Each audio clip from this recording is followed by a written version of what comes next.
dar también malas noticias. Gracias. Entonces, lo que vamos a hacer es repasar todas estas partes teóricas, primero la primera normativa y la segunda ya más en casos específicos, pero también se les va a pedir que hagan cierto trabajo, que hagan seminarios, para los cuales hay algunos temas que ya están en el sílabo, les pido que se dividan por grupos y se sorteen los temas y según esto se va a presentar, ¿no? Como si fuera un modelo de aula invertida. Entonces, ustedes el, presentan el seminario y se discute entre todos. Los colegas que presentan moderan, facilitan, apoyan, pero todo el resto tiene que leer porque todo el resto también va a dar examen sobre esto. Y yo aportaré de repente en la cuestión extra. Es que para los seminarios necesitan algún tipo de apoyo especial, de repente alguna bibliografía, alguna cita, forma de ver cómo se puede proyectarla mejor, por favor, me avisan. ¿Ya?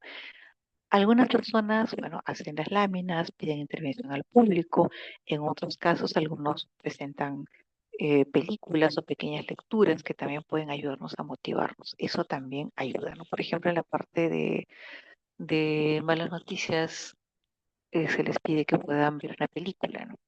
Que es bastante interesante y que está en el Silao. Dar malas noticias es todo un arte y es algo que vamos a tener que hacer en cualquier momento, desde el momento en que se le diga a alguien, bueno, tu vida está en riesgo o pasando por el momento en que tenemos que tomar una decisión administrativa, como por ejemplo, ya no sigue usted trabajando acá. Todo eso son malas noticias y se va poco a poco. Sí les pido un mínimo criterio de honradez, si estamos sobre todo en el curso de ética. Si están en la sala, estén presentes. De rato en rato yo voy a preguntar y les voy a pedir que respondan.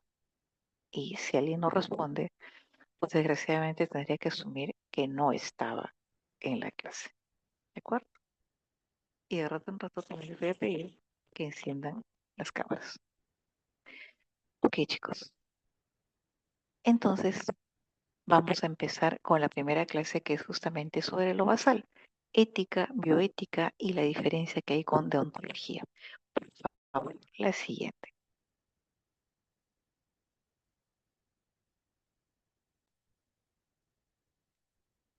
Lógica. ¿Podrías pasar la siguiente lámina? Ok, ¿qué tal? Sí, justamente estábamos viendo, aquí en esta lámina, estamos viendo un paisaje muy bonito en que hay aparentemente pues una familia, hermanos, etcétera. Está el perrito al costado y está mirando al fondo, ¿no es cierto? ¿Qué estarán mirando? Dios sabe que algún punto por ahí, pues en lontananza, algún sitio lejano, un lugar en donde estén los tres juntos mirando en el horizonte, reflexionando, pensando juntos, pasando un buen rato entre ellos, o tal vez meditando sobre lo ocurrido. Es que la ética tiene que ver justamente con la meditación, tiene que ver con la capacidad de poder pensar, de poder ver y reflexionar. Es la parte de la filosofía que justamente trata de la moral, trata de lo que es bueno hacer, de lo que es importante respetar y no olvidar. Y también dentro de la moral, cuáles son las obligaciones del ser humano en algunas circunstancias, ¿no?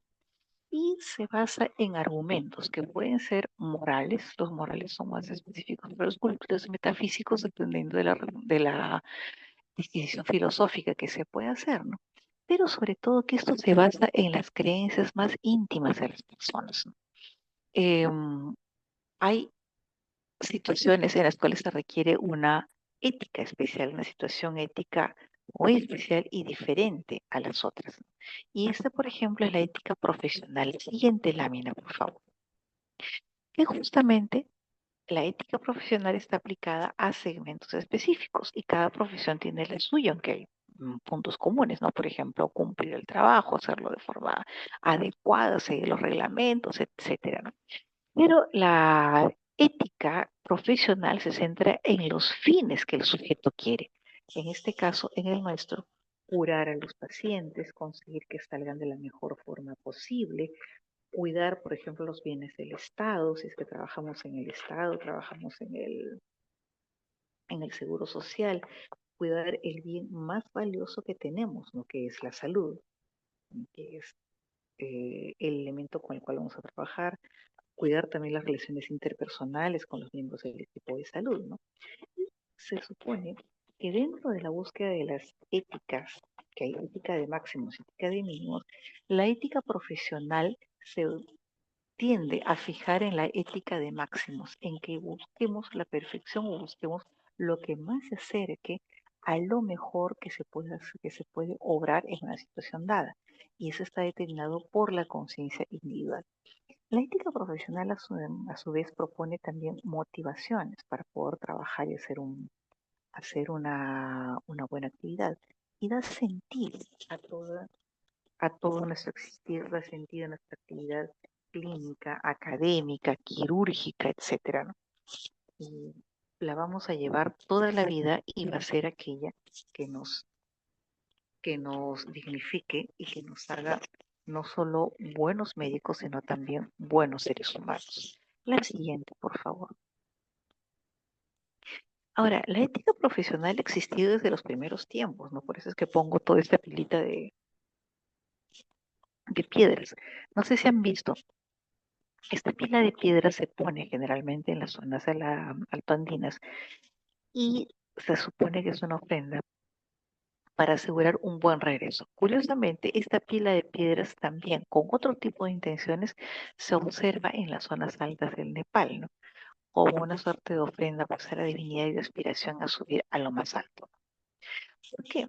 Recuerden que cuando nosotros estábamos recién empezando y habíamos salido del estatus del brujo, ya se tendía con Hipócrates a formar una corriente de educación, de uso de la ciencia,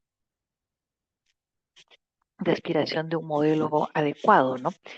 Hipócrates fue el primero que intuyó que los médicos necesitamos un código para regular la conducta, el cual es el juramento hipocrático, que es la base de las promesas que hacemos nosotros cuando empezamos la carrera, cuando nos colegiamos. Cuando llegue el feliz día en que ustedes reciban su colegiatura, un colegio médico, van a ir a una ceremonia donde se va a invitar a todos los que se incorporan a la orden y van a decir, yo prometo solemnemente, y hay una variación del juramento hipocrático, ¿no? Que desde esa época, hace más de 2000 años, ha dejado una huella en la profesión como ejercicio. ¿Por qué? ¿Qué es lo que tiene que ver la, todo esto? La ética médica y también el juramento hipocrático tienen dos cosas en común. La regulación de la práctica de la profesión con los colegas y la regulación de la práctica con los pacientes, ¿no? Y esa está basada en principios éticos y morales que la profesión, en este caso la profesión médica, se da a sí mismo. Un maestro mío decía, es imposible ser un buen médico si uno no es una buena persona. Y algunos de nosotros dijimos, pero bueno, de repente hay un cirujano que puede ser muy hábil, pero, por ejemplo, ¿no? Pero a un clínico que puede ser muy buen diagnosticador y puede indicar la receta correcta. Pero este profesor decía, no puede serlo si no es una buena persona. ¿Pero por qué, doctor? No es posible. Él nos decía algo sencillo. Una parte de la actividad del médico es intentar curar al paciente. Otra parte es cuidarlo. Otra parte es consolarlo y acompañarlo. Y esas son tareas de los médicos desde tiempos antiguos. No podemos curar todo. Es más, hay muy poco que podamos curar. Entonces, chicos, si nosotros no podemos, no somos buenas personas, no podemos acompañar y no podemos consolar de forma adecuada. Siempre va a haber un hueco. Por eso decía él que no podemos ser buenos médicos si es que no somos buenas personas. O intentamos serlo por lo menos, ya que no es muy sencillo hacerlo. Y habitualmente esta regulación de la práctica de la profesión se encuentra plasmada en un código. los códigos ontológicos, los códigos médicos, etcétera, ¿no? Y esto se centra en los medios que se van a usar, hacer adecuadamente una historia clínica, seguir las reglas, seguir los métodos, llegar a la hora, cuidarnos, etcétera, ¿no? Dentro de la regulación de la práctica de la profesión existe también la ética de mínimos. Si bien nuestra aspiración es lo de máximos, vamos a darle un ratito a que nos referimos, la ética de mínimos se refiere a lo mínimo que debemos hacer para ser considerados como personas que tienen una conducta adecuada. Y estos mínimos deben ser aprobados por un colectivo que indiquen que esto es lo mínimo que debe usted hacer y cumplir para poder ser un buen médico. Más que eso, ser un médico extraordinario. Exige actuaciones. Exige, por ejemplo, llegar a la hora, tener competencia técnica, actualizarme. Exige que lea cada cierto tiempo, que tenga capacidades y habilidades técnicas, pero también exige comportamientos o conductas, ¿no? Por ejemplo, cobrar un salario justo también, pedir una tarifa justa, no indicar un medicamento que no debo, dirigirme al paciente con cortesía, ser amable con el personal, etcétera. Se retrocedió. Y esto surge dentro de la misma profesión médica. La Si pudieras correr 2 láminas, te agradecería un montón. Ha retrocedido. Sí, un favor, Rebeca, si puedes pasar otra vez. Ha retrocedido la lámina. Esto es perfecto. Regulación de la práctica. La siguiente. Esta. Esta es la regulación de la práctica de la profesión, ¿no es cierto? Entonces, con la ética de mínimos es lo que el consenso de la orden médica dice. Esto es lo mínimo que debemos hacer para poder conseguir un buen médico. ¿No? Y vamos a encontrar que hay muchos códigos personales, muchos códigos, perdón, profesionales que están dados por países, por profesiones, etcétera. Pero hay, si no códigos, por lo menos hay planteamientos que intentan ser universales, como por ejemplo los de la Asociación Médica Mundial, ¿no? Y que están centrados en los medios que se necesitan para conseguir el ejercicio adecuado de la medicina. La siguiente, por favor. La siguiente, ahí está, perfecto. Entonces, ¿qué es lo que pasa también? Que la ética de la ontología nos da un marco legal. Justamente la deontología, que es la parte más legalista, más lo que debo hacer, va con la ética de mínimos de que estábamos hablando. La ética de mínimos, que es lo que debemos hacer como por lo menos, y el marco legal o la ley da una ética de mínimos social también, que es lo que la sociedad pide.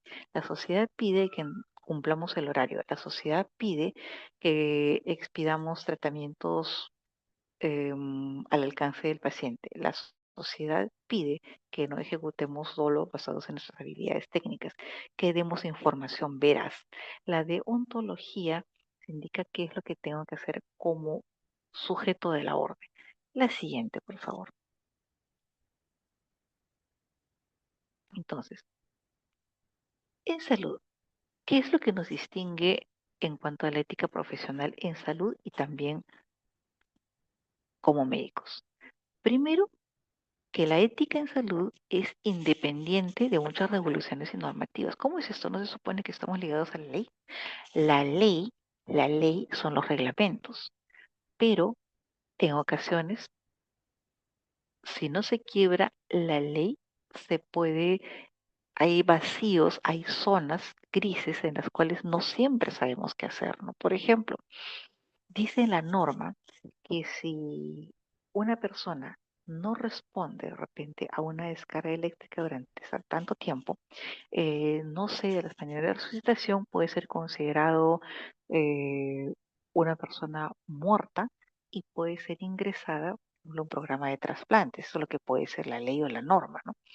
Pero a veces nuestro sentido común nos dice, un momento, hay personas que han revertido espontáneamente y de repente después de 10 minutos, no de 5 o de 20, han tenían registrada actividad cardíaca. Entonces yo no puedo decir a ciencia cierta que esta persona a los 5 minutos ha fallecido. ¿Mm? La ética personal nos ayuda a entrar esa zona en la cual todavía puedo tener algo de esperanza. Pero finalmente, ¿qué es lo que regula la ética profesional? Tres cosas que son importantes. Primero, los bienes que debemos reportar a la sociedad: tratamientos, curaciones, acompañamientos, ayuda al diagnóstico, en la parte hospitalaria. Pero en la parte preventiva, ¿cuánto hemos hecho para que la persona o las personas no enfermen o no progrese la enfermedad en ciertas situaciones? ¿No es cierto? Esto está enlazado con lo siguiente, con las metas a conseguir. Los bienes que debemos reportar, por ejemplo, debo hacer vacunación para que la gente no enferme. Metas a conseguir. Quiero que por lo menos la comunidad llegue a un nivel tal de vacunación que consigamos inmunidad de rebaño, ¿no? Y por lo tanto no haya tantas personas que enfermen. Recuerden lo que está pasando, por ejemplo, ahora en sitios en donde la vacunación se ha desalentado. Hay nuevos brotes de sarampión y acá mismo, donde se descuidó mucho la vacunación producto primero del COVID y dos de la desorganización en salud, hay incrementos de casos de tos ferina, inclusive con fallecimientos, cuando la gente, aun cuando es una enfermedad perfectamente prevenible. Para esto necesitamos incorporar valores y hábitos cuando nosotros seamos profesionales. Valores: cumplo mi trabajo, hago lo necesario, informo a mis pacientes, apoyo el servicio de otras personas, trabajo en primer, segundo, tercer nivel, pero hago lo mejor que puedo, no discrimino a los pacientes. ¿Mm? Hábitos: llego a mi hora, me retiro a mi hora, trato a los pacientes de la mejor forma posible, soy acuciosa al ver la patología, si tengo alumnos les enseño todo lo que puedo. Si estoy de guardia y estoy cansado o cansada, por ejemplo, me pongo de la mejor manera para poder estar bien. Me lavo la cara, qué sé yo, tomo algo de agua, etcétera, ¿no? Todas estas cuestiones se aportan y forman parte de nuestra ética profesional. La siguiente, por favor. Ahora, vamos a ver cuáles son la ética y sus principios. Nuevamente, recordemos las raíces. Ahí está, justamente. Recuerden que el pensamiento médico acerca de la ética ha variado con el tiempo, ¿no? El paternalismo médico, por ejemplo, empezó desde Hipócrates, desde antes de Hipócrates, cuando recuerden que los sacerdotes, por ejemplo, eran los que dirigían las cuestiones de salud. Había templos, por ejemplo, en el área griega, en donde la gente iba a descansar, iba a dormir, iba a pedir que la divinidad le dé algún sueño para saber qué orientación tenían para poder tratar un problema. Y también dentro de esto entraban los tratamientos médicos, ¿no? Y hablo de la divinidad porque las divinidades varían según los pueblos antiguos, ¿no es cierto? Pero cuando se establece un principio de, en el cual se intenta usar registros y usar ciencia, surge la posibilidad de usar la medicina con sistema, con Hipócrates. Pero eso trae además una situación de paternalismo, ¿no? En el cual el médico sabe todo y el paciente no sabe y va a pedir ayuda justamente porque no sabe. Ojo, es un paternalismo que no es malvado, no es algo que indique obligación y que tú vas a ser tal persona que no conoce nada, ¿no? Sino que yo sé y yo voy a ayudarte lo mejor que puedo. Ojo, no siempre eso eso ha sido malo. Hay situaciones en las cuales tenemos que ejercerlo, por ejemplo, en una situación de emergencia. Hay situaciones en las que sí puede ser muy malo y muy inadecuado. Eso depende del pensamiento de la época también. Si ustedes ven una película que se llama Lo que el viento se llevó, en el estilo que la vean, es una joya del cine. Hay un momento en que los protagonistas están en un hospital de sangre que se llamaba un hospital de heridos durante la Guerra de Secesión en Estados Unidos.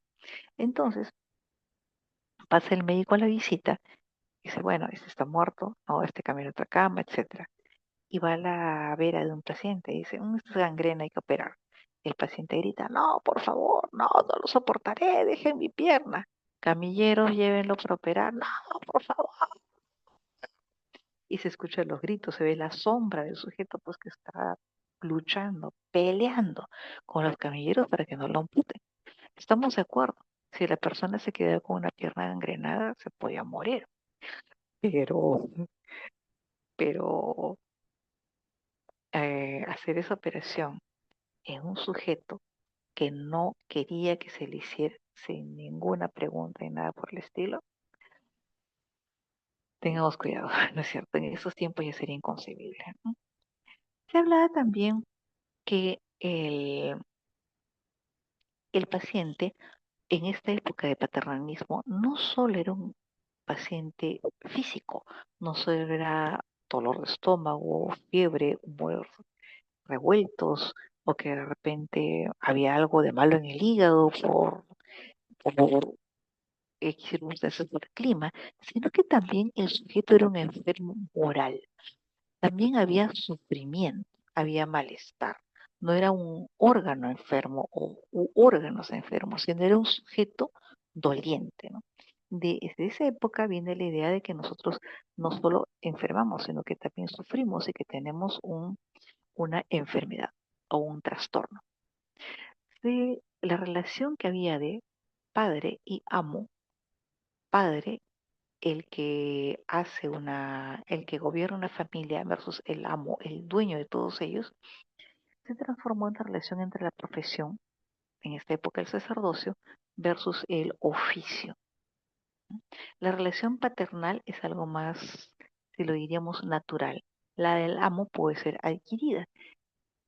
Y eso que se observa también en el caso de la profesión llamada como el sacerdocio.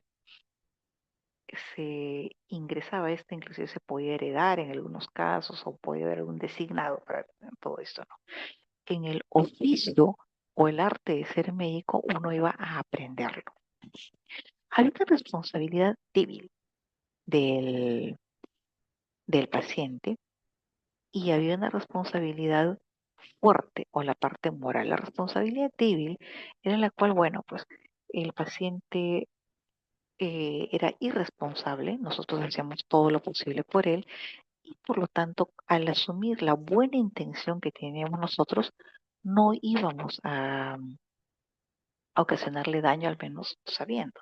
Entonces no pagábamos, por así decirlo, por las situaciones en las que voluntariamente mm, hacíamos algo no muy adecuado. A veces uno intentaba innovar, hacer alguna prueba, etcétera, y los resultados no siempre eran buenos, o por inadvertencia, o no se le echaba la culpa al médico, bueno, en las situaciones en las cuales la naturaleza daba su curso. Y siempre había una responsabilidad moral. Esa responsabilidad moral era aquella que impulsaba al médico a hacer lo mejor que pudiera y era fuente de su respeto. Sabíamos y podíamos. Obviamente que en otros momentos, ya cuando se acerca la Edad Media y llega hasta el Renacimiento, y más allá está el periodo del Barroco, ya en Occidente al menos la figura del médico ya no tenía la misma consideración, inclusive se había separado la parte médica de la parte quirúrgica, que era la que ejercían los barberos, los sangradores y los que extraían dientes, los primitivos odontólogos, ¿no es cierto? Pero había una cierta impunidad jurídica. Ya con el barroco y con el periodo clásico, con el despotismo ilustrado, se pensaba que se debía reunir toda una serie de códigos de conducta, incluso cierta regulación para la pertenencia a los colegios, ¿no? Los hipocráticos recuerden que admitían a los familiares de médicos de preferencia, ¿cierto? Y todavía así se estilaba en algunas órdenes médicas, hasta ese momento en el cual los déspotas ilustrados comienzan a impulsar el estudio de la medicina en las universidades, con admitiendo a mayor cantidad de gente, no importando el estrato social o económico al que pertenecían.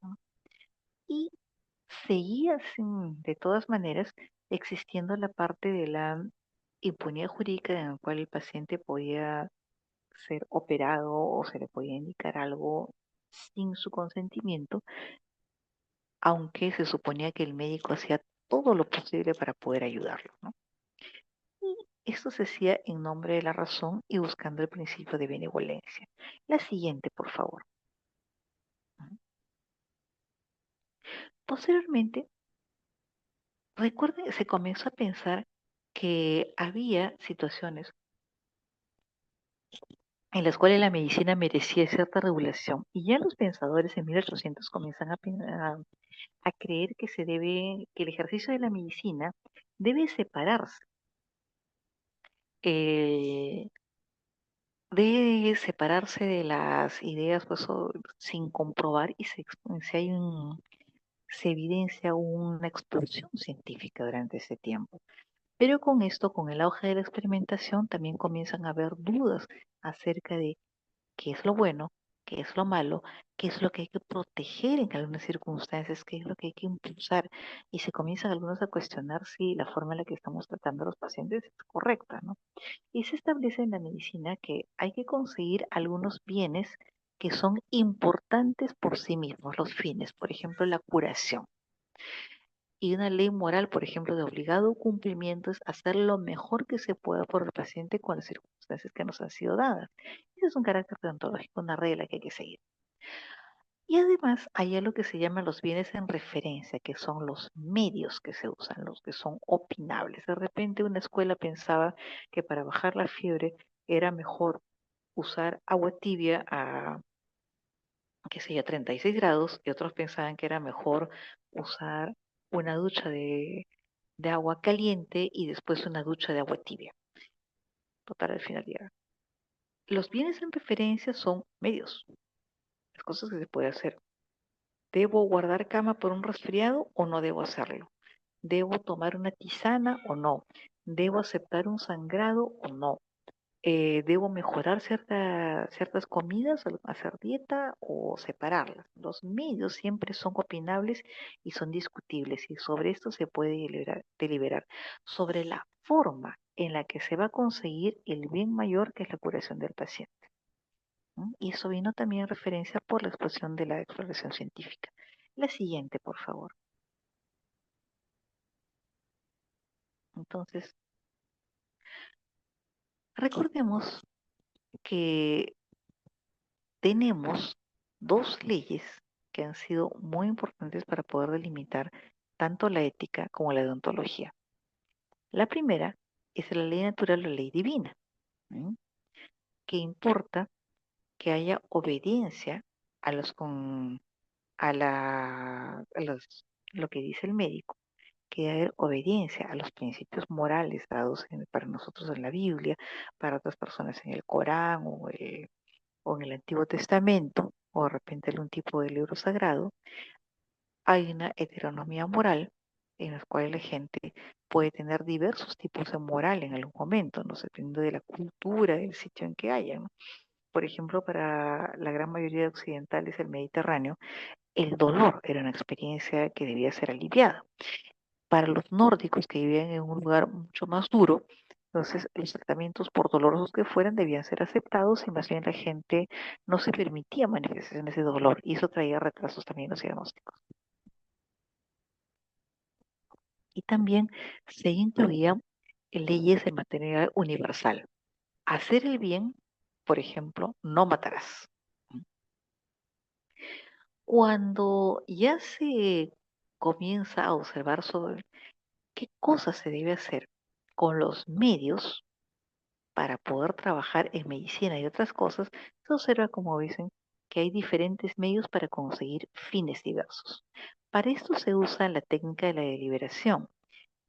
Proponemos cosas, conversamos, decimos, bueno, hay que trabajar en esto, lo otro, etcétera, y se busca algo que sea prudente. Tal vez no será la solución perfecta, tal vez no será lo mejor que hay para todos, pero en la prudencia conseguimos algo así como el justo medio. Y también buscamos la autonomía moral, que tanto dependo yo de mi corpus principal de creencias para poder seguir o no en el ejercicio de la profesión, ¿no? Por ejemplo, para algunas personas el aborto es imposible. No se puede hacer, no se puede ejecutar según nuestro corpus de creencias, según nuestra fe, según nuestra idea. Para otras personas, con otro corpus moral, con otra religión, con otras ideas, puede ser simplemente una cuestión de opción. Yo quiero o no quiero. ¿Mm? Es un medio ilícito de control de natalidad. Recuerdan, por ejemplo, lo que había en la sociedad china cuando se adoptó la política de un solo hijo. Se abortaban muchas veces de los fetos femeninos porque los padres preferían tener un hijo, un varón. Para otros puede ser una cuestión del medio.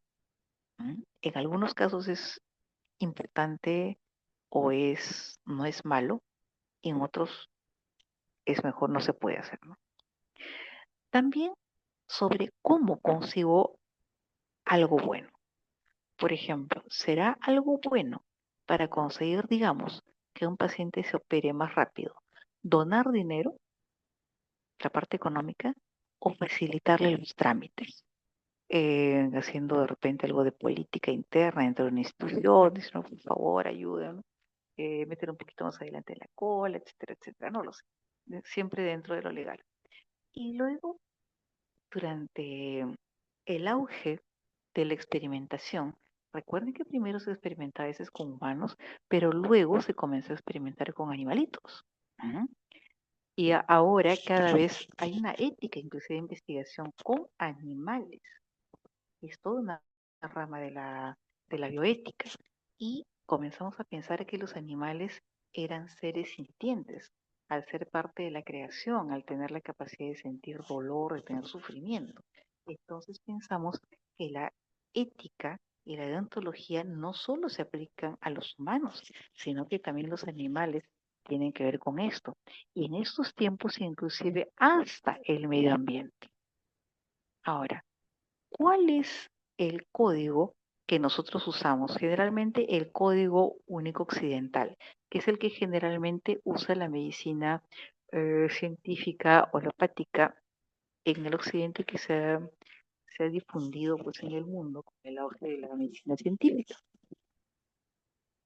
Y esto ha traído, como ustedes hayan visto, cambios en la visión.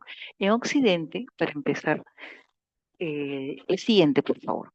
En el occidente, los seres humanos comenzaron a actuar con una autoridad muy fuerte, basada generalmente en un código moral abierto para todos, ¿m? Para nosotros los 10 mandamientos y bueno, todas las derivaciones que existen, ¿no?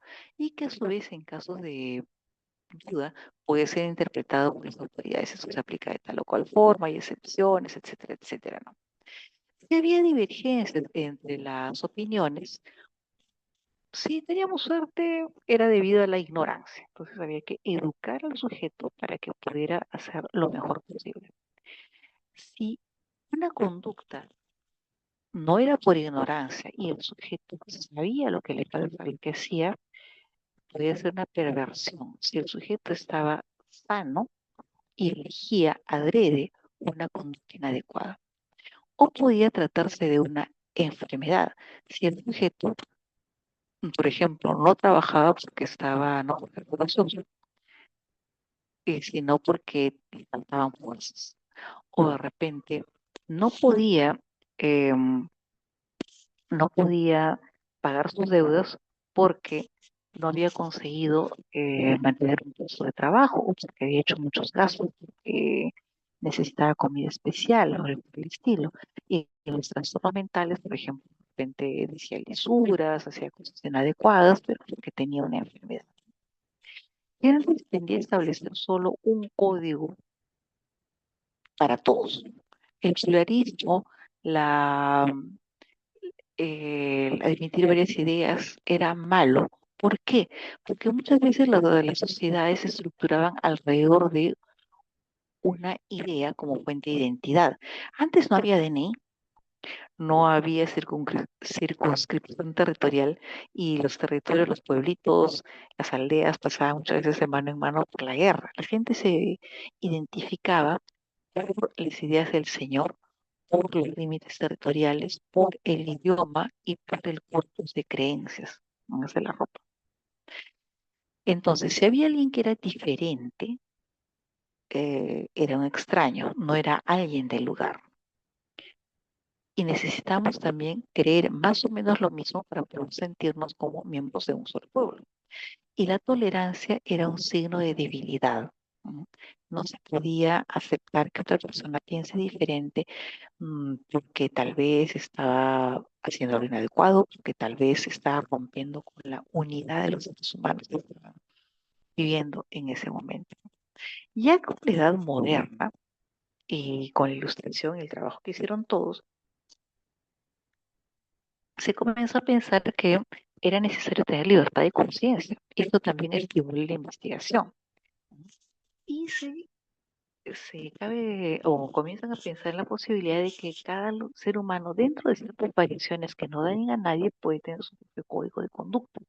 De repente, para algunas personas será más adecuado trabajar más, para otros de repente estudiar más, o tal vez de repente si me aconsejaban seguir algún tipo de conducta en cuanto a mi enfermedad, yo podía negarme, podía aceptarla, en fin. En la edad contemporánea, de la que vivimos a partir de la Revolución Francesa hasta nuestros días, ya no hay un código único. Hay diferentes formas de racionalidad. Si bien esto puede parecer aturdidor en algún momento, también nos ha hecho descubrir algunas cosas. El pluralismo es una riqueza, que podemos, por ejemplo, convivir con personas que pueden pensar y que pueden disfrutar de la vida también de formas distintas, ¿no? La tolerancia puede ser una virtud, ¿no? Hay cosas con las que nunca se va a transigir, ¿no? No matarás, por ejemplo, suele ser un imperativo para casi todas las culturas. No robarás, pero tal vez el hecho de que a algunas personas les guste bailar, a otros les guste más comer, a otros pintar y a otros hacer, un, puede ser un regalo para que algunos puedan tolerar que hay formas de arte diferentes, usando piedra, usando papel, usando pintura, por ejemplo, puedes experimentar una riqueza y también los puntos de vista diferentes. Esto, por ejemplo, nos ayuda mucho en ciencia, nos ayuda mucho en información. Hace poco estaba escuchando cómo hacían un espacio periodístico muy conocido de un podcast. Entonces, el equipo periodístico tenía una noticia que era una noticia caliente, ¿no? Y entonces siempre se dividían en dos equipos. El equipo que respaldaba la necesidad de publicar la noticia y el equipo que ponía todos los peros para estar seguros de que realmente podía valer la pena. Y además, cómo presentárselo al público de una manera en que todos lo entendieran. Iban tallando ciertas diferencias hasta llegar a un producto, ellos lo llaman así, a un producto de información en el cual los sujetos puedan escuchar desde varios puntos de vista y enjuiciarlo de forma desde varias ópticas. La siguiente.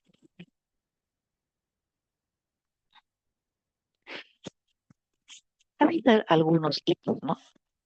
La siguiente, si vemos la siguiente lámina, vemos que hay un hito importante que lo van a examinar ya con más calma. El informe Belmont, ya cerca de nuestros tiempos del año 74, que fue después de un experimento espantoso, ya lo van a ver ustedes, el experimento de Tuskegee, pero fue este el primer documento que de forma sistemática introdujo los principios éticos de las pautas para protección de los seres humanos en investigación. Hasta ese momento, bueno, obrábamos según la beneficencia, intentando la magnificencia, pero no había un corpus que fuera aceptado por muchas personas. Y en este momento se estableció lo que ya se sabía, pero no se había escrito, que las personas deben ser tratadas como sujetos autónomos y no como objetos nada más, no como cosas sobre las cuales se podía actuar sin pedir consentimiento, ¿no? Y se habló de los límites y ventajas de la beneficencia y que la beneficencia tiene un aspecto positivo. Recuerden que en medicina lo positivo es lo que se da y lo negativo lo que se resta o lo que se ausenta. En el aspecto positivo, había que buscar maximizar siempre los aspectos buenos de alivio, de ayuda, de apoyo, en fin, que pudieran servir para el bienestar y la curación del paciente. Y un aspecto negativo, no dañarlo, no hacerle mal a propósito, reducir el sufrimiento, eh, evitar toda situación que pudiera ponernos a riesgo. Y también indicó que todo estudio debía ser equitativo. ¿Cómo equitativo? No igualitario, sino que pudiera ser, que los beneficios de los estudios pudieran ser repartidos para todos y que también la población de estudio pueda ser plural, ¿no? Y evitar que las investigaciones discriminen a los más pobres y con menos cultura. Uno, para que sean incluidos también como beneficiarios de los futuros descubrimientos, pero también para evitar que sean discriminados en el sentido de ser utilizados como carne de cañón. ¿Mm? Había que pedir el consentimiento informado y asegurarse de que el sujeto sepa que se estaba metiendo. Había que valorar los riesgos y los beneficios y había que hacer una selección equitativa. Esto se ve inclusive en nuestros tiempos. Ahorita, por ejemplo, estoy participando en un estudio de genética que se llama el estudio latino. ¿Por qué? Porque los trastornos mentales, si ustedes revisan todas las investigaciones que hay sobre psiquiatría y la parte genética, van a observar que la población suele ser blanca caucásica del norte de Europa o si es americana suele ser blanca y negra y en ocasiones nativos americanos. Pero ustedes se dan cuenta de que los latinos somos de todo menos igualitos, somos bien mezcladitos y eso puede tener importancia a la hora de seleccionar algunos medicamentos, tratamientos, a la hora de explicar formas de presentación, etcétera, etcétera, ¿no? Entonces, por eso actualmente, justamente apoyándose en la necesidad de hacer una selección equitativa y que no haya discriminación en cuanto a los resultados y no estemos aplicando medidas terapéuticas validadas para solo una etnia, este proyecto está buscando personas que sean latinas, que vivan y que tengan pues los genes de los latinos. La siguiente, por favor. Ahora, ¿recuerdan ustedes que hubo, la siguiente, por favor, que hay un término que se usa actualmente mucho, bioética, ¿no es cierto? Ese término se lo debemos a este colega de Harry Potter que crea ese término ya en los años 70. No lo crea para la medicina, lo crea en el sentido de la ética para la naturaleza, para los seres vivos.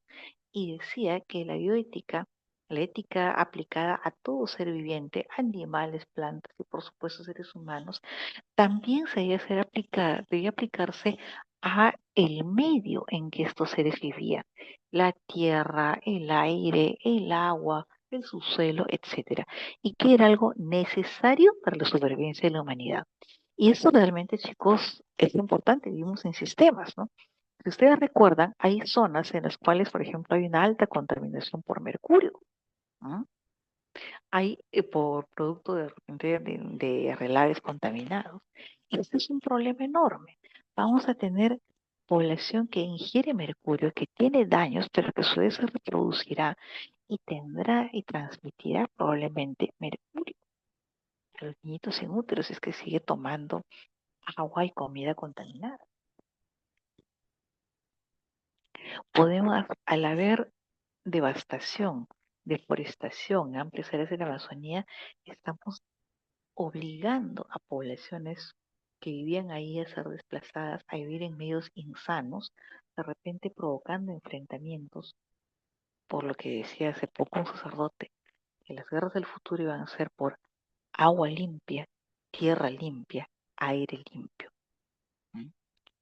Teníamos que sobrevivir y tenemos que sobrevivir no solo como seres humanos, sino junto con nuestro ambiente. Y necesitamos observar y cuidar éticamente las relaciones entre todo ese sistema. La siguiente, por favor. Ahora, ¿por qué la bioética se encamina hacia la medicina? ¿No es cierto? Primero, obviamente, porque cada vez la medicina sigue siendo más científica desde hace unos 2 siglos, pero luego porque era necesario que hubiera una relación de objetivo, una relación de sujeto de investigación, como decía Lain, entrar en la relación objetivizante. Y porque a raíz de la explosión tecnológica de la medicina en el cuidado personal que hubo algo después de la Primera Guerra Mundial y mucho después de la Segunda Guerra Mundial, se encontró que los avances tecnológicos habían incrementado la capacidad de supervivencia de los seres humanos, pero también habían variado cosas que parecían indiscutibles, por ejemplo, los criterios de muerte. ¿Mm? Antes bastaba poner una laminita delante de la nariz y ver que la paciente no respiraba y que no se auscultaran los latidos cardíacos para decir, bueno, la persona ha fallecido.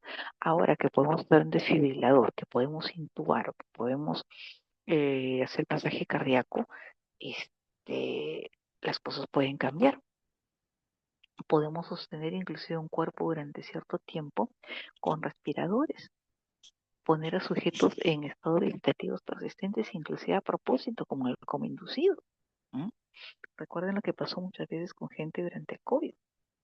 Esto ha variado también los criterios de muerte. Y la variación de los criterios de muerte tiene importancia, uno, sí, es cierto, para saber cuándo alguien fallece, pero también para ver cuándo hay trasplantes, cuándo se puede trasplantar un sujeto y cuándo no. Eso tiene tiempos, tiene recorridos y ya no es tan simple como solo observar que el corazón deja de latir o observar que dejamos de respirar. También trajo, en cuanto a los trasplantes, la priorización. Quienes ameritan éticamente recibir primero un bien valioso como un órgano que les permita solucionar el problema que tienen. También existe dentro de esto lo del genoma humano. Recuerden que alguien quiso en algún momento patentar el genoma humano, o sea, patentamos nuestra herencia biológica, ¿no? La gente alzó el grito en el cielo y se declaró que el gen humano era patrimonio de toda la humanidad, ¿no? Que por lo tanto nadie podía arrogarse el título sobre esto. Y también esto induce a la aparición de nuevas corrientes de pensamiento por los cuales podemos tal vez mejorar, entre comillas, el genoma, por tanto crear nuevos seres modificados genéticamente. Hacia el otro lado, la parte de la socialización de la salud ha hecho que crezcan, por ejemplo, los programas de seguro. Y hay algunos programas que pueden ser realmente inhumanos, otros que son algo mejores y otros que son francamente respetables, como por ejemplo los programas españoles para personas que tienen, perdón, cuidados paliativos, pueden ser muy buenos, muy aceptables y muy importantes en varias cosas. ¿Qué más acerca de esto? También impactó en la deshumanización y la despersonalización de la medicina. Si es que nosotros podemos mantener intubado a un paciente conectado a un respirador, pues, ¿qué tenemos ahí? Tenemos un cuerpo, tenemos una persona, merece los mismos cuidados, tenemos inclusive hasta el mismo cuidado para bañarlo, peinarlo y hacer algo por él. Y cuando ese paciente recibía tal vez los cuidados amorosos de un familiar o de un enfermero que generalmente tenía mucha ligación con la familia, y también el pluralismo religioso que existe en estos tiempos, en los cuales a veces se puede entremezclar con las decisiones que se van a tomar, el político que indica hacia dónde se va a dirigir eh, la salud, de repente construimos hospitales, fortalecemos las campañas de vacunación, ejercemos más la educación en salud, etcétera, ¿no? Y también el pluralismo moral, que a veces puede ser bueno, en algunos momentos se puede incidir más en ciertos aspectos, por ejemplo, preventivos en salud que en otros, pero a veces puede ser malo cuando en ocasiones no se cuida más un aspecto, sino se descuidan otros. La siguiente, por favor. Ahora, dentro de la bioética hay corrientes, ¿no? Hay ideas que se basan en ideas generales, generalmente principios de reglas, principios deontológicos y teleológicos, ¿no? Generalmente indicados por un filósofo o alguna persona siguiente. Por ejemplo, en el utilitarismo se busca el principio de utilidad o la producción del mayor bien para el mayor número. Perdón. Ustedes me un poco la gran. Por ejemplo, el clásico dilema de la última cama. Hay varios pacientes que necesitan una cama UCI, esto se vio muchísimo en la época de la pandemia. ¿Quién la usa? ¿Mm? ¿O quiénes deberían ser subidos primero? Los que tengan posibilidad de sobrevivir. ¿Quiénes son los que tienen mayor necesidad de que se invierta dinero? Los niños para cuidarlos de taras futuras. Con poco dinero de repente podemos incidir en una campaña de vacunación. Claro. Y de repente decimos, bueno, preferimos poner plata para poder vacunar a la gente antes que comprar de repente aparatos de rehabilitación para los chicos que ya han sufrido algún tipo de daño respiratorio por tosferina. Aunque yo tengo cierta presión en la garganta, no tosferina, dijo que lucha. Otras corrientes son las del deontologismo, en las que se busca más bien establecer códigos, em, estilo artículo primero, artículo segundo, artículo tercero, etcétera, que pueden ser, por ejemplo, los códigos derivados de la corriente kantiana, los naturalistas, los de la tradición, los de la corriente religiosa y corriente religiosa digo porque hay muchas corrientes religiosas, inclusive dentro de la misma religión. Recuerden que tenemos, por ejemplo, nosotros los cristianos tenemos muchas iglesias, ¿no? Y no siempre estamos de acuerdo en todas las cuestiones que se van a hacer. Otro método de la bioética es el principismo, que es deontologista también, pero tiene que ver con consecuencialismo, ¿no? Que nace a partir del famoso mantra de Georgetown, los cuatro principios de la ética clínica de Beauchamp y Childress, ¿no? También otro pedido para poder deliberar acerca de casos difíciles es usar el causismo, ¿no? Comenzar a hacer ciertas deliberaciones a partir de un caso dado, separarlos en diversos eventos, en diversos problemas e intentar dar una solución coherente que enfoque todos esos problemas. También otra corriente es la ética de la virtud, que es lo mejor, lo más prudente para hacer en algún momento, y la ética del cuidado, que es lo que debemos hacer para poder mejorar la atención, para hacer que alguien se sienta mejor y más cómodo con nuestros cuidados. La siguiente, por favor. Traigo algunas ideas acerca de algunas corrientes, no de todas, ¿no? Recuerden que estamos hablando de los principios de mínimos y los principios los principios máximos, ¿no? Esto nace en el 79 en la Universidad de Georgetown, el Centro de Bioética, por esos dos doctores, Duchamp y Childress, que ellos dijeron que había cuatro principios de bioética que se podían ejercer de preferencia en la práctica clínica. Y eran una suerte de, ¿cómo les diría? De checklist en algún momento, ¿no? Lo, Dentro de eso está, por ejemplo, el principio de no maleficencia, basado en el antiquísimo principio médico de primum non nocere.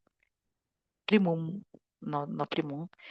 Primero, no dañar, ¿no? Lo que primero hay que hacer es no aumentar el sufrimiento del paciente. En segundo lugar, hay que optar por la beneficencia, hacer lo que fuera beneficioso para el paciente. Junto con esto, había que ser no solo justo, había que obrar con justicia, pero la justicia que ha tomado un cariz especial, la equidad, dar a cada sujeto lo que necesitara. ¿M? Por ejemplo, todos los niños necesitan perdón, alimentarse adecuadamente y recibir tal cantidad de proteínas, tal cantidad de harinas y de grasas, ¿no? Y bueno, vitaminas por la dieta. pero se destinará una cantidad de vitaminas adecuadas como suplemento alimentario para los niños más desfavorecidos. En la equidad se establece que hay que seleccionar a la población y poner especial cuidado, mayor énfasis y destinar más recursos a los que más lo necesitan o menos tienen. Y el de beneficencia, la autonomía, perdón, que implicaba que el ser humano podía tomar decisiones sobre su propio destino, entre ellos determinar cuál es el mejor tratamiento para sí mismo, podía, dentro de los que se le ofrecían, obviamente, podía tomarlo o podía rechazarlo también. El profesor Diego Gracia, español y bioeticista muy importante en este tiempo, toma esos cuatro principios del famoso mantra de Georgetown y establece a su vez una subdivisión. Los principios de mínimos, de los que estamos hablando antes, en que se, lo mínimo que se debe hacer ante cualquier paciente, que es no hacerle daño y ser justo, ¿no? Procurar darle lo que necesita. A partir de ahí, cumplido esto como mínimo, siempre buscamos que el sujeto pueda estar todavía mejor y tendemos, por lo tanto, a proporcionarle el máximo auxilio, los principios de máximo. Si podemos, si está en nuestras manos, si tenemos la posibilidad, seremos beneficentes. Haremos algo para que el paciente se sienta mejor. Y si es que podemos, si es que existe esa posibilidad, procuraremos que el paciente sea lo más autónomo posible. Por ejemplo, puedo decirle a un paciente, ¿sabe qué, señor? Es posible que tenga que amputarse una pierna por esto, por esto. Y el paciente puede decir, sí, doctora, de verdad yo entiendo que es necesario, ¿qué vamos a hacer? O puede decir que no, también, y no hay poder en la tierra que pueda hacer que hagamos algo en contra de la voluntad del paciente. No existía esto, no se tenía en consideración en 1800 y pico, ¿no? Como esta guerra, como esta película sobre la guerra de secesión, ¿no? Y en la beneficencia intentaremos buscar lo máximo que se pueda para beneficiar al sujeto. La siguiente, por favor. ¿Mm? Entonces, ¿a qué se refieren esos principios, como estamos viendo? El no beneficencia ya lo hemos visto, pero en la beneficencia hay la obligación de actuar en beneficio del enfermo. Pero ojo, también hay que ayudarla a promover sus legítimos intereses. Y esto tiene mucho que ver con la búsqueda de una solución aceptable, amigable, amistosa en algunas situaciones de diferencia o ante diferencias, por ejemplo, con los parientes, ¿no? Que dicen, por ejemplo, ante un diagnóstico de una enfermedad, no, por favor, no le diga, yo sé que mi papá se va a deprimir. Naranjas. ¿Mm? Daño le produce al sujeto no saber lo que pasa, porque va a perder valioso tiempo que pudiera dedicar a sí mismo. Beneficencia. Hay que procurar que el paciente sepa cuál es su diagnóstico, obviamente de la mejor manera posible, no a la bruta como hacen algunos, para que pueda disponer qué tratamiento seguir y de repente, si no hay ninguna posibilidad, que puedan hacerle lo mejor posible, que puedan promover lo que a él le interesa y lo que él necesita. Y también el, dentro de los principios, estos dos que son consecuencialistas son los que son más conocidos. Los menos conocidos por el público en general no son los deontológicos, que son los de reglas y normas. Entre ellos la autonomía, el respeto a la libertad de elección del sujeto, ¿no?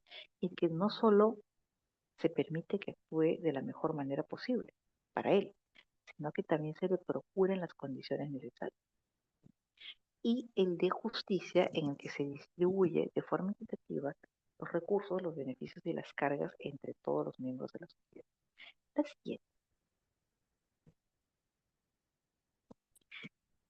la siguiente, por favor. Esos principios son considerados de prima facie, o prima facie. Al inicio, todos eran considerados del mismo nivel. Y bueno, uno jalaba y cumplía lo que más le convenía, ¿no es cierto?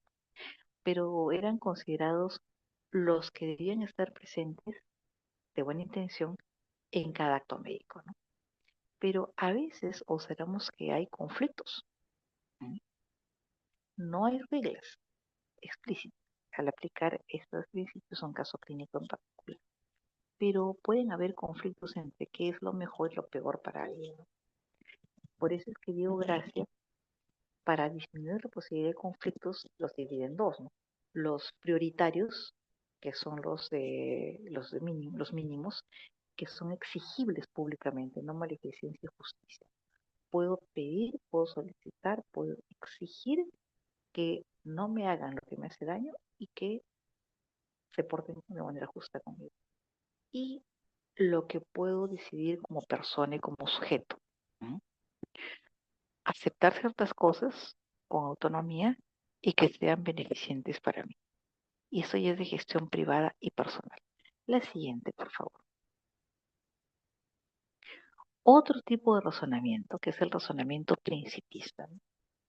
Generalmente cuando se tiene un caso, esto se aplica más a casos de difícil resolución, se reduce generalmente un caso que puede ser muy abstracto y se le desgrana hasta hacer preguntas concretas. Por ejemplo, em, hay un padre, por ejemplo, que se rehúsa que su hijo se le aplique se le haga una transfusión sanguínea porque es testigo de Jehová. Sin embargo, su hijo tiene 13 años y tiene edad para consentimiento.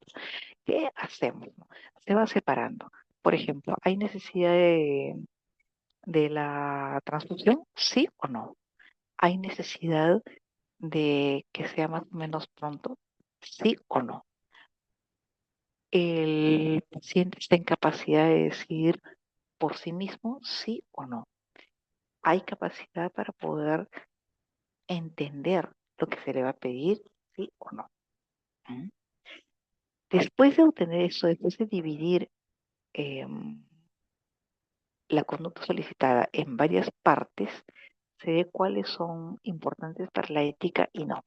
Se aclara el significado de los principios en las situaciones particulares que se están viviendo en ese momento y se delinean los tipos de casos, ¿no? A veces hay que balancear, no podemos aplicar todos a la raza. Y por lo tanto, tenemos que hacer un balance o en el caso en que estamos conflictados, hay que sopesar los principios que existen en cada una de estas circunstancias, en cada caso clínico, con los criterios que existen para poder razonarlos. La siguiente. Hay reglas extras que se pueden aplicar. La siguiente, por favor. Por ejemplo, hay reglas en las cuales se pide que acudir a la experiencia de un superior. La siguiente, si se puede. Las procedimentales en las cuales eh, se busca si la acción que voy a emprender va a mejorar la vida del sujeto. Y también algunas situaciones en las que haya un corpus de derechos que se tiene que considerar las virtudes del sujeto, las emociones y las consideraciones variables morales que se pueden presentar de forma variada en el tiempo. La siguiente, por favor. Aló, aló, no sé si me escuchan. Aló, ya. Y la siguiente, esa, por favor. La siguiente, si se pudiera. Ahí está. Otro sistema es el casuismo, ¿no?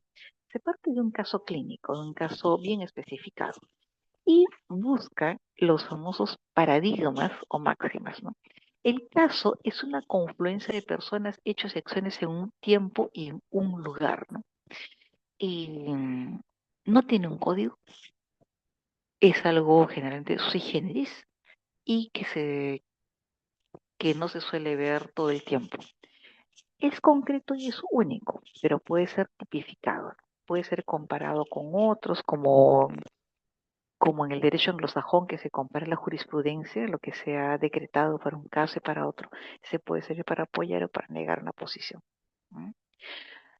Se busca usar paradigmas, ¿no? Los paradigmas son casos típicos y claros en los cuales los sujetos están más o generalmente de acuerdo, ¿no? Al menos la mayoría de personas, o por ejemplo las más confiables. Digamos, tenemos un sujeto en el cual no sabemos si hay muerte cerebral para poder proponer el trasplante. ¿Ya? Un caso paradigmático. De repente aquel en el que se estableció que la muerte cerebral ocurre cuando el paciente ya muestra en el electroencefalograma plano en dos tomas con un día de diferencia, por ejemplo, ¿no es cierto? Ausencia de ciertos reflejos y todo lo demás, ¿no? Por ejemplo, un caso paradigmático hace poco sí esta señora Ana Estrada, el cual se condujeron varias deliberaciones, se comenzó a buscar pros y contras y como no había nada previo, pues se lleva este caso para poder conversar. ¿Qué usamos también? Las máximas, las reglas morales particulares, válidas para, para ciertos casos, ¿no? El paradigma es lo típico y lo general, y las máximas son las reglas válidas para algunos casos, que incluyen la mención de circunstancias y las consideraciones relevantes. Por ejemplo, en el caso paradigmático de Ana Estrada, si bien el paradigma fundamental es conservar la vida, esta dama estaba sometida, por ejemplo, a ciertos tratamientos y ella decía que la regla moral particular para ella era que quería seguir valiéndose de su intelecto, su cerebro, hasta que pudiera, y cuando ya la vida fuera muy dolorosa, pedía que se suspendieran ciertos medios. No son universales, pero cuando hay casos extraordinarios, cuando hay casos fuera del usual que se ven por primera vez, se pueden trabajar y luego continuar para el uso de otros colegas, ¿no? Por ejemplo, las primeras veces que se presentaron los trasplantes, era todo un lío para saber quién puede ser trasplantado, cómo se puede obtener consentimiento del receptor en el caso de los donantes vivos, cómo se puede hacer en el caso de los donantes cadavéricos, etcétera, etcétera, cuándo estaban vivos, cuándo no, etcétera. Entonces, una vez que se establece ya un caso paradigmático, ya se puede usar como referente para otros. La siguiente.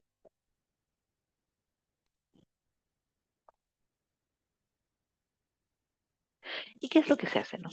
Según los requisitos, se identifican los tópicos importantes, ¿no? Por ejemplo, en el caso en el que se quiera resolver un niño eh, al cual se quiera retirar de intubación que solo se está manteniendo por por ventilación asistida, los padres se niegan, sin que de repente los hermanos puedan resultar traumatizados. Se identifican los tópicos importantes, ¿no? Los aspectos relevantes. El niño puede, depende de la vía aérea que se le está prestando, el sostén respiratorio, el niño tiene actividad cerebral o no, puede haber afectación de los hermanos, se enteran de que él ha muerto, puede haber afectación de los padres, que tanto sufre el paciente que está en en la cama o de repente no sufre nada, ¿no? Y de repente para ellos pueden ser relevantes ciertas cosas. Tal vez ser un niño de 11 años, normal, tranquilo, que de repente cayó enfermo y de repente, bueno, con tan mala suerte que tuvo afectación cerebral bastante grande. Entonces, el, pues resulta que ese chiquito era alguien que valoraba mucho su movilidad, por ejemplo, ¿no? El hecho de poder correr, saltar, jugar. Y aún si se recuperaron, si saliera del estado de coma, él ya tiene, digamos, una tetraplegia, ¿no?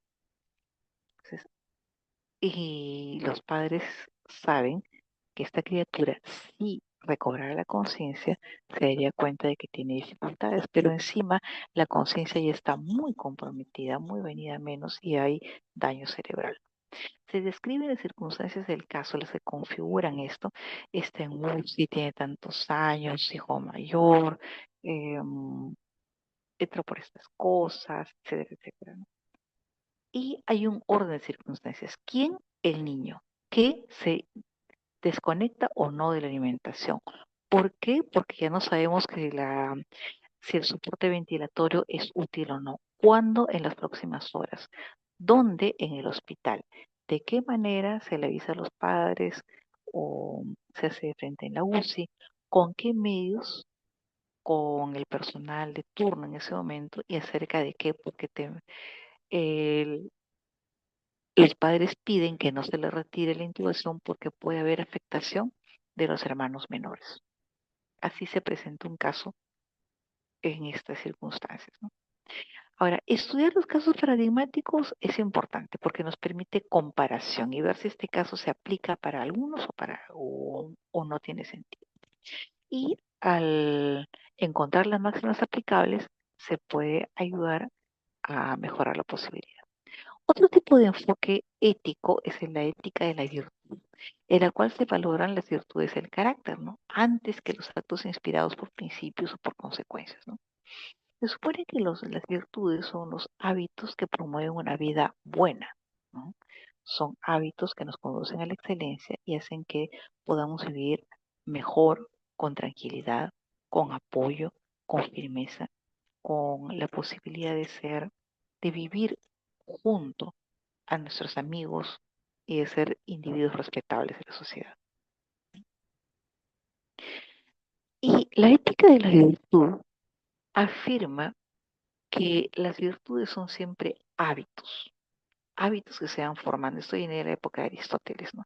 Y estos hábitos promueven que la vida sea buena, adecuada, capaz, gratificante de ser vivida, tanto para el sujeto como para los otros.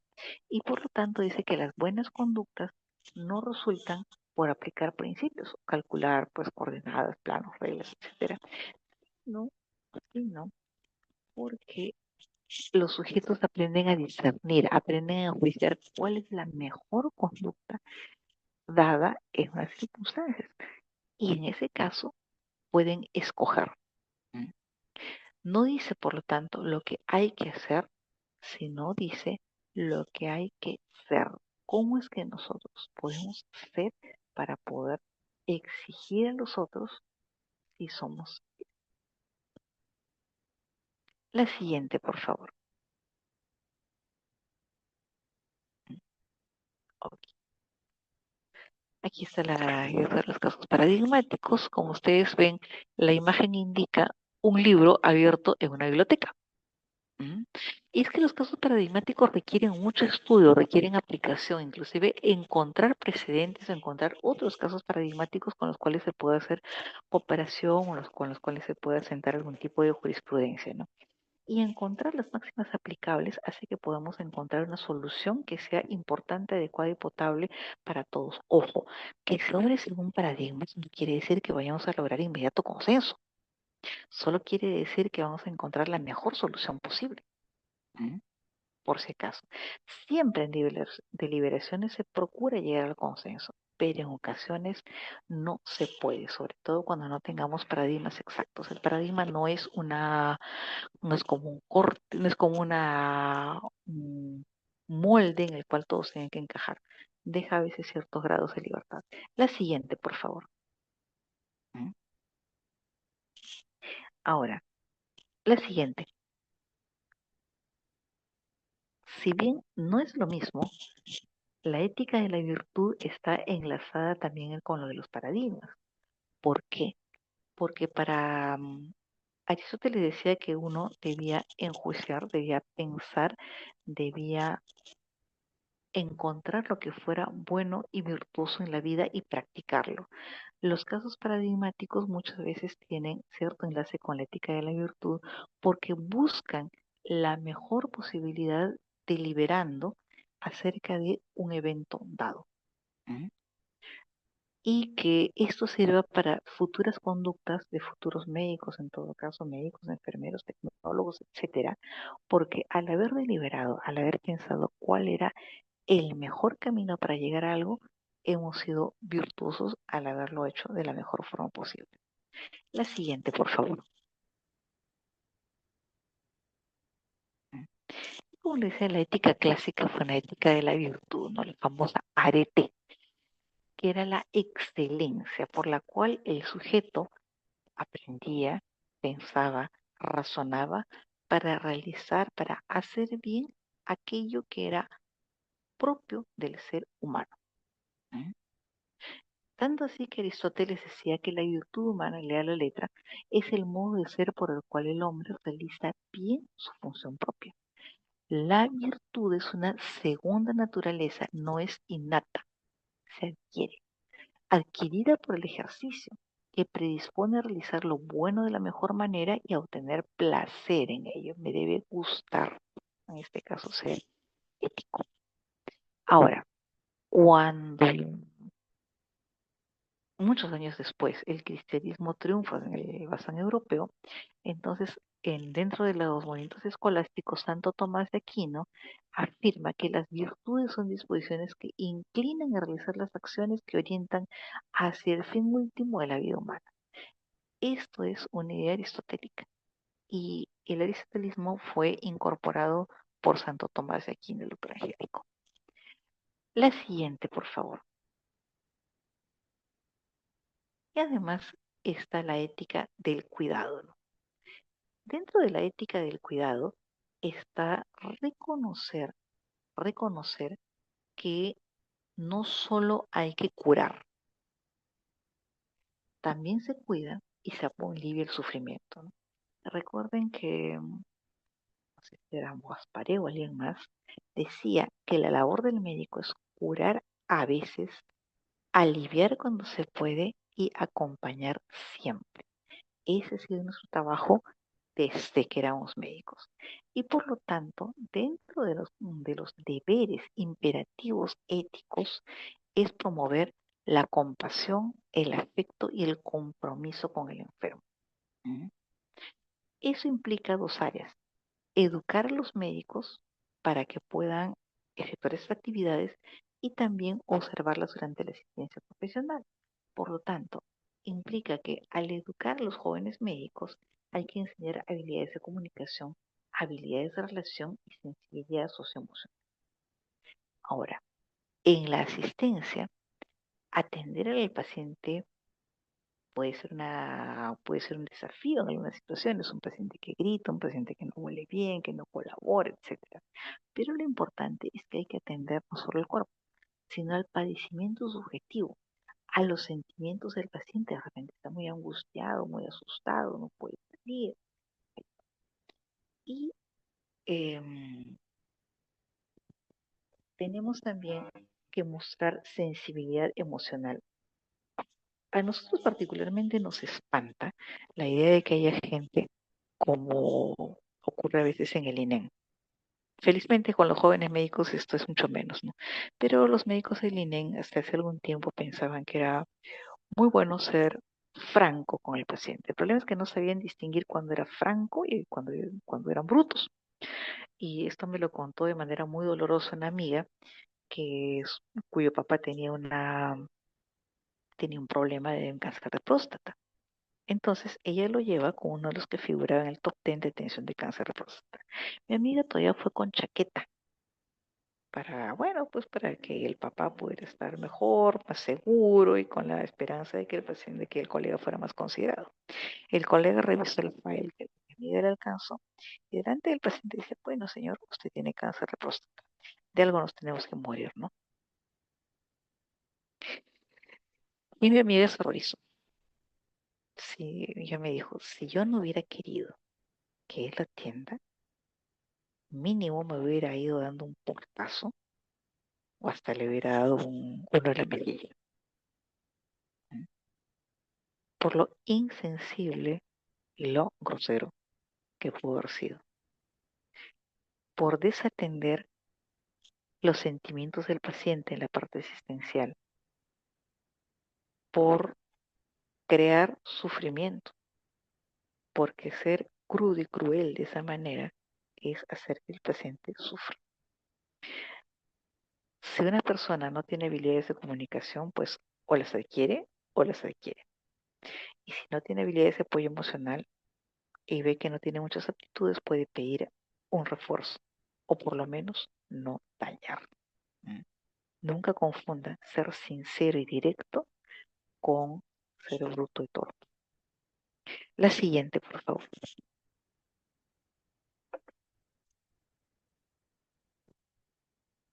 ¿Qué de la famosa deontología médica? Es algo un poco más legalista. Es el estudio de los deberes y obligaciones que tenemos nosotros los médicos, ¿no? Por lo tanto, se van a aplicar los principios éticos y morales a la práctica en la relación entre el médico y el paciente. Otra definición que trae es el conjunto de normas y valores que guían la conducta profesional de los médicos.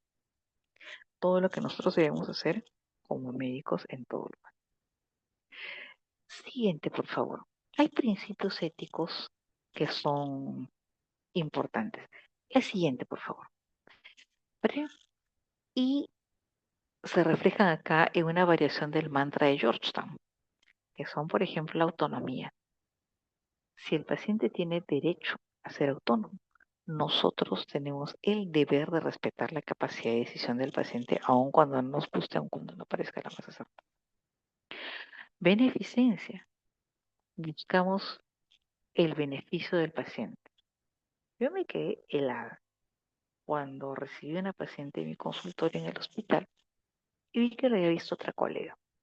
A veces preguntamos por qué a veces el paciente se encariñó con un colega, pero no encontró cita, entonces viene con uno de nosotros por la receta y luego regresa, ¿no? O de repente ya le tocaba cita, su médico está de vacaciones, o se enfermó ese día y bueno, pues pide una cita con otro, en fin. Total le pregunté por qué había cambiado de médico. Dice, no, no, yo he pedido con otro médico menos con la que me atendió. ¿Y por qué? Porque me recetó un medicamento que no estaba acá y que me dijo que tenía que cumplirle que si fuera mejor que no regrese. Le había indicado un antipsicótico de los de nueva generación eh, a una dosis infra, infraterapéutica.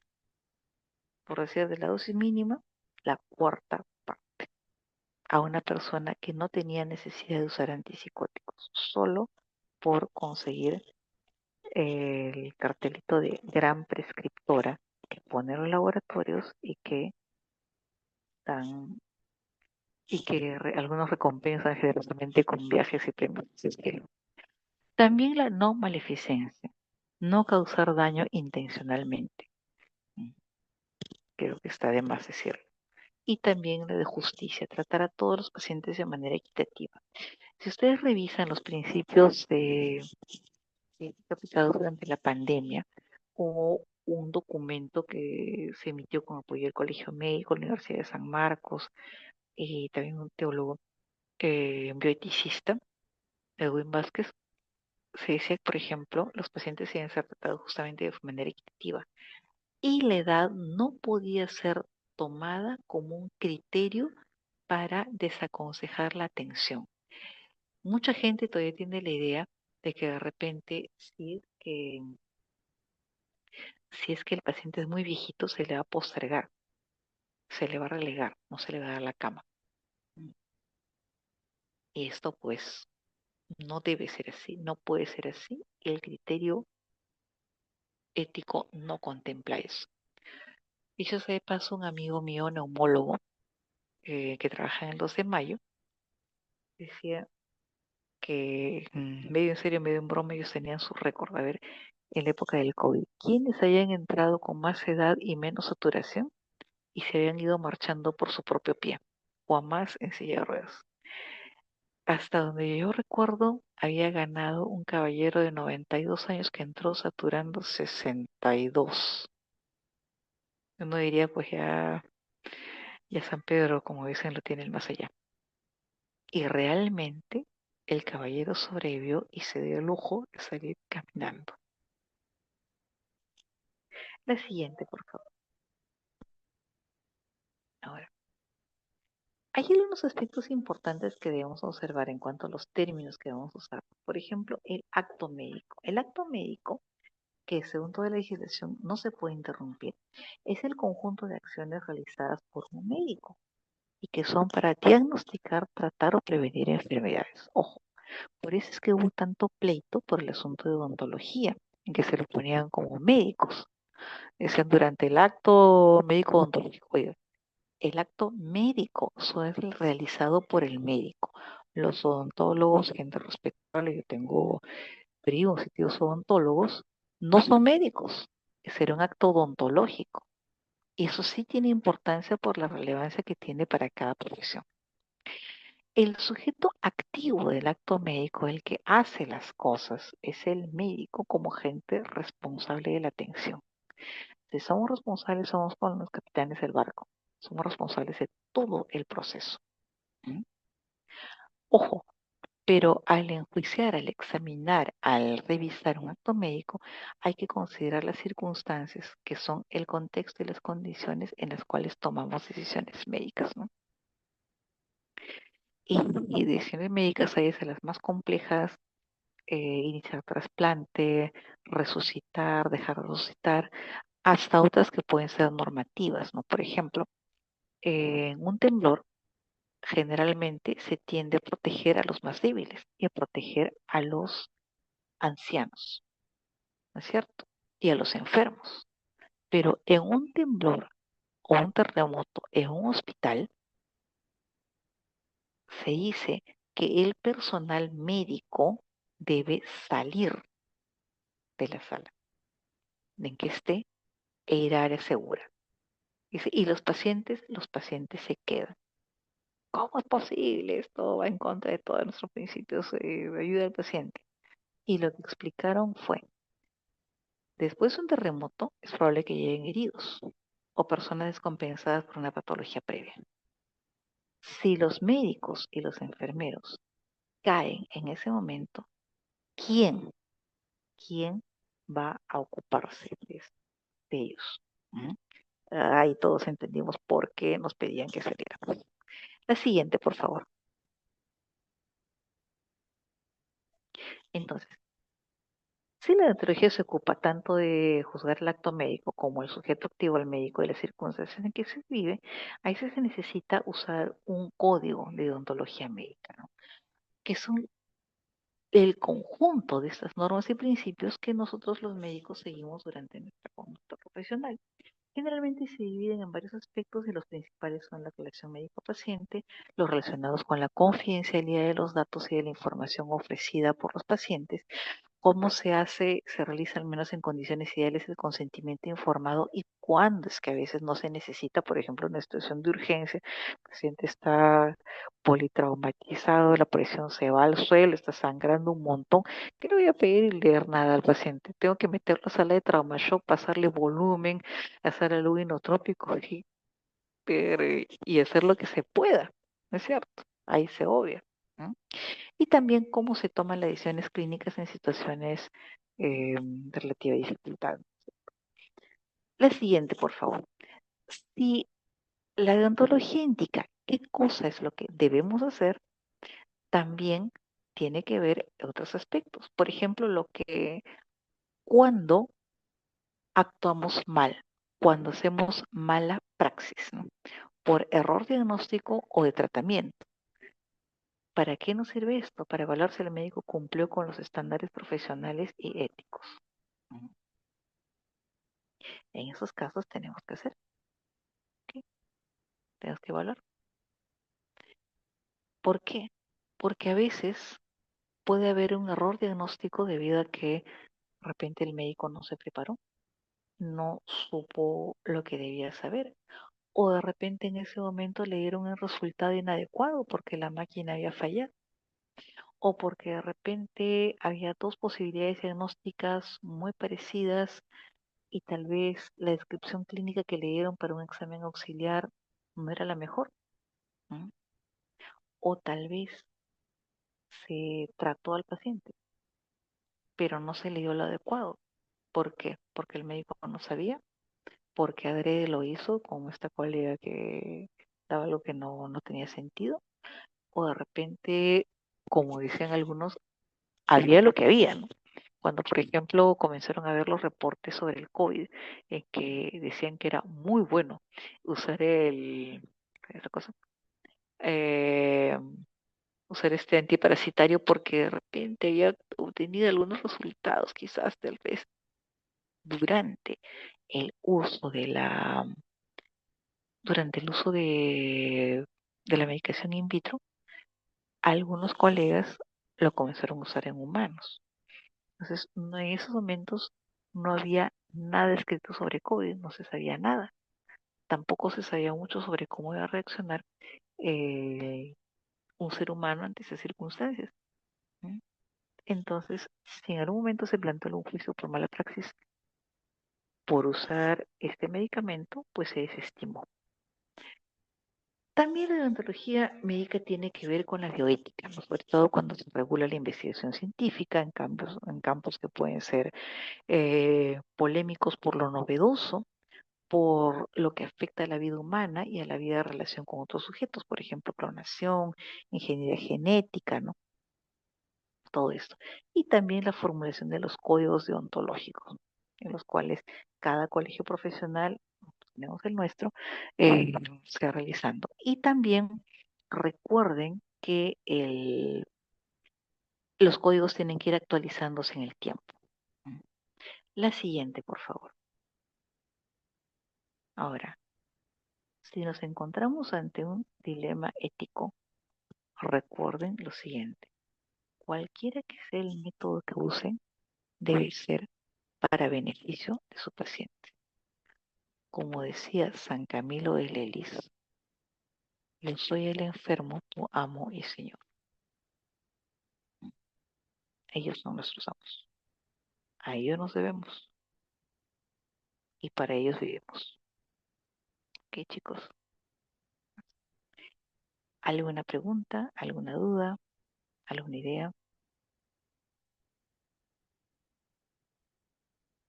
Por favor, pongan también su nombre y su código en el chat.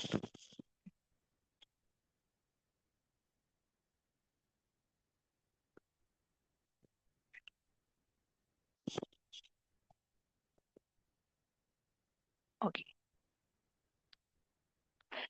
Si hay preguntas ahorita, de repente las pueden poner en, en el personal y a través de su delegada me las hacen pasar.